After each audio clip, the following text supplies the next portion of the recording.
வணக்கம். திருநெல்வேலியிலிருந்து சுமார் 50 கிலோமீட்டர் தொலைவில் தான் பாபநாசம் அப்படிங்கிற ஒரு ஊர் இருக்குங்க.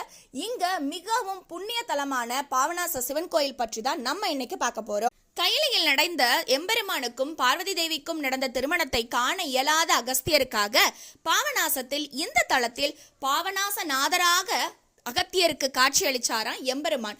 இங்க வந்து வணங்கினா கட்டாயம் திருமண தடை நீங்குங்க, நல்ல உடல் ஆரோக்கியம் பெருகும்.